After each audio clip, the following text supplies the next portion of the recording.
the order was other way around. तो the talk is, आप भी सुनिएगा क्योंकि आप सुनती हैं सर्वप्रियानंद जी को बहुत। Knowing and being, knowing and being आप टाइप करोगे यूट्यूब पे तो आपको मिल जाएगा। ही टॉक्स ऑफ, वो कह रहे थे स्वामी अशोकानंद जी की व्याख्या को लेकर के कह रहे थे कि हम क्या करते हैं, हम शुरुआत करते हैं नीचे से और हम ऊपर की ओर जाते हैं, है ना, आरोहण रहता है। अशोकानंद जी ठीक उल्टा काम कर रहे हैं, वो अवरोहण कर रहे हैं, वो समाधि को पकड़ते हैं और वहां से नीचे तक आते हैं। तो पूछते हैं कि समाधि कब होती है? ध्यान जब लगता है, ध्यान, धारणा ध्यान समाधि, है ना। अष्टांग योग में यम नियम आसन प्राणायाम प्रत्याहार धारणा ध्यान समाधि। समाधि कब लगती है? जब ध्यान होता है। ध्यान में कष्ट क्यों है? ध्यान क्यों नहीं हम लगा पाते हैं? ध्यान हम इसलिए नहीं लगा पाते हैं क्योंकि हमारा मन बिल्कुल कंपित है, फ्लिकरिंग है, इतनी वृत्तियां हैं that it doesn't allow you to meditate. ठीक है ना, थॉट परसेप्शंस काम कर रहे हैं, आइडियाज, इसलिए ध्यान में एब्जॉर्ब हो पाना हमारे लिए बहुत कठिन होता है, तो इसीलिए हम ध्यान नहीं लगा पाते हैं। तब वो कहते हैं कि अच्छा, तो मन फ्लिकर क्यों करता है, मन इतना डोलता क्यों है, मन शांत क्यों नहीं होता, मन स्थिर क्यों नहीं होता है? अब यहाँ वो बात करते हैं क्योंकि मन को आपने धारणा नहीं दी है। धारणा पतंजलि कैसे एक्सप्लेन करते हैं? When you focus on one object, that's where you start to learn how to focus. तो क्योंकि हम धारणा नहीं उठाते हैं, इसीलिए हमारे लिए ध्यान कठिन होता है। तो हम धारणा क्यों नहीं उठा पाते हैं? हम धारणा इसलिए नहीं उठा पाते हैं क्योंकि धारणा के पहले क्या है? लिखना होगा, लिखती हूँ, प्रत्याहार। धारणा के पहले है प्रत्याहार, क्योंकि हम प्रत्याहार में नहीं जीते हैं। प्रत्याहार क्या है?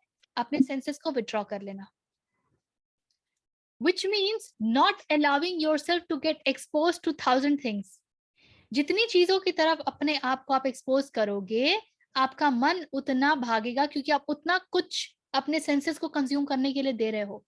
और हम ये कई बार बातें करते हैं ना, watch what is that you are talking, आप कैसे गॉसिप कर रहे हो, आप किन के साथ उठ रहे हो, बैठ रहे हो, क्या कंज्यूम कर रहे हो, वॉच दैट।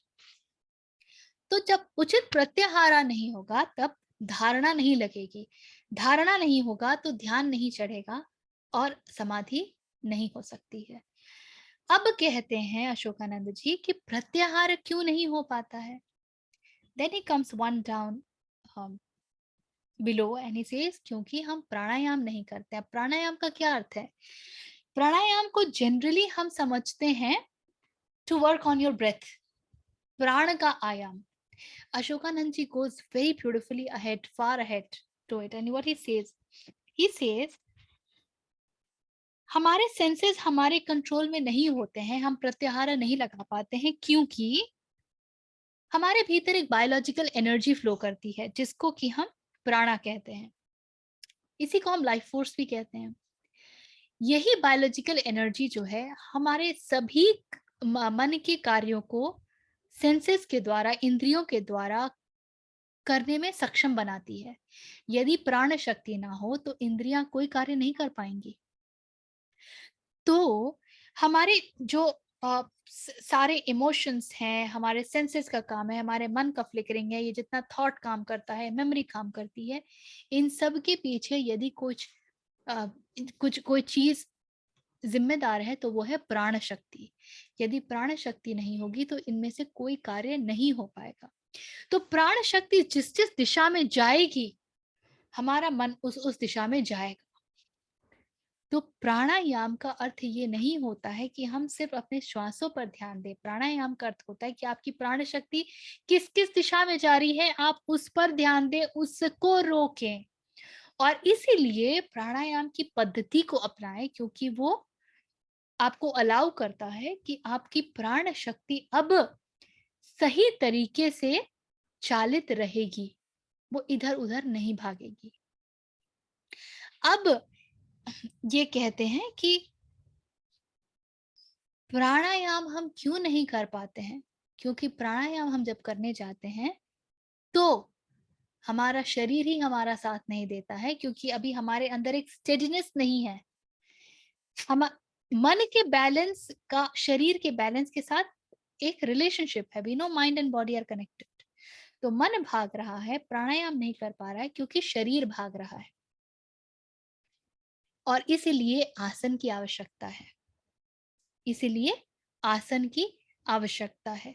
तो जब आप आसन लगा पाएंगे तब आप प्राणायाम कर पाएंगे। जब आप प्राणायाम कर पाएंगे तब आप प्रत्याहार कर पाएंगे। जब आप प्रत्याहार कर पाएंगे तब आप धारणा उठा पाएंगे। जब धारणा लगा पाएंगे तब आप ध्यान कर पाएंगे, और तब समाधि की संभावना बनेगी। और फिर आप आसन लगा पाए, इसके लिए आवश्यकता है यम और नियम की। So this is the top bottom approach, which is so beautifully explained. So then you know that pranayam is not about,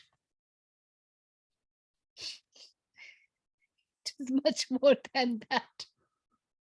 And similarly, every step has its utility. Every step in this Ashtanga Yoga has its use.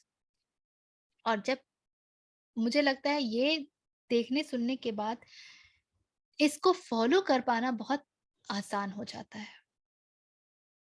I found it.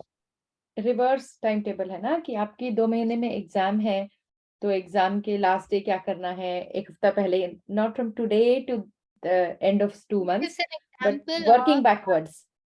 he gives an example of कि आपकी इंद्रियां, आपका मन हाथी की भांति है और आप उसके मास्टर हो, महत हो। महत ने कह दिया कि सेंसेस को मेरे कंट्रोल में रहना, हाथी को मेरे कंट्रोल में रहना है, तो हाथी थोड़ी कंट्रोल में आ जाएगा। हाथी हाथी कंट्रोल में कैसे आएगा? प्रैक्टिस से आएगा। That is how you train the elephant. Training is possible, तभी तो कोई महत बन पाता है ना, हाथी का मास्टर बन पाता है। तो आप सेंसेस को ट्रेन कर पाओ, फिर इसके लिए यम और नियम की आवश्यकता है। तो when you follow the yama and niyama, you train the senses, and then the rest of the steps you can follow. This is what he says. ठीक है? So lovely, thank you. Knowing and being है ना? knowing and being. If I get the link, I'll share.